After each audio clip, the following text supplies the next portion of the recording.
Red Bull estime que c'était une erreur de diffuser les communications radio avec la FIA. Non, tu crois?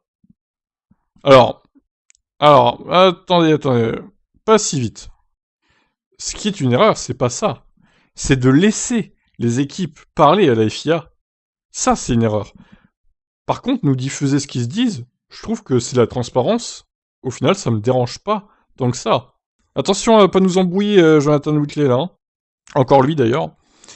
Alors, du coup, on va passer l'intro, on sait ce qui s'est passé à Abu Dhabi, Toto Wolff qui gueule à Michael Masi, Horner aussi, machin, la pression, etc.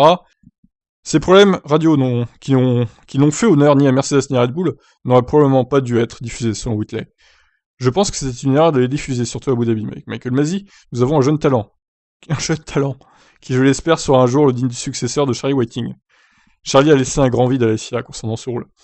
Alors encore une fois, bon, pour revenir à Whiting, ok, il est mort, c'est triste. Par contre, il a fait beaucoup de merde aussi, Whiting. Hein. Faut quand même pas non plus encenser sa personne parce qu'il est mort. Il faut quand même aussi se rappeler qu'il a fait beaucoup de conneries. Tous les fans gueulaient sur lui en 2015-2016, hein, il faisait de la merde aussi. Hein. Bon, ça faisait longtemps qu'il était commissaire de course, lui, pour le coup. Donc, bon, il était peut-être un peu trop rouillé, un peu surbooké, le pauvre.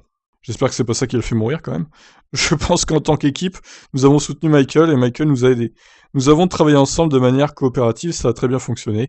Le problème est que cet esprit d'équipe disparaît lorsque vous diffusez ce genre de message. Il y a des moments où j'étais un peu frustré et j'ai dit des choses que je n'aurais pas dû dire.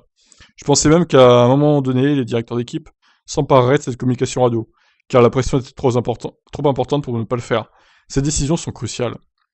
Vous pouvez parfois dire, nous ne devrions pas suivre telle règle, ou peut-être, ne devrions-nous pas faire plutôt comme ça. Et bien sûr, vous ne pouvez pas avoir de telles discussions avec le directeur de course si elles sont amenées à être diffusées. Ouais, bah ils se sont lâchés à Abu Dhabi, il y avait tellement de pression que du coup ça gueulait dans tous les sens et ils s'en foutaient que ce soit diffusé, clairement.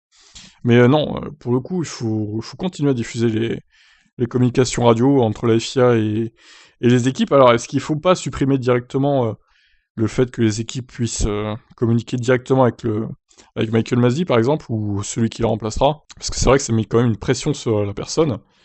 Et bah, du coup, ça peut changer le déroulement de ce qui va se passer pour la fin de course, quoi. Comme on l'a vu à Abu Dhabi. Donc bon. Moi, je suis pas pour l'arrêt des diffusions, mais je suis pour l'arrêt ou au moins restreindre fortement les communications entre la FIA et les équipes. Voilà mon avis là-dessus. J'aimerais le vôtre. Dites-le moi en commentaire, s'il vous plaît. Allez, ciao, ciao.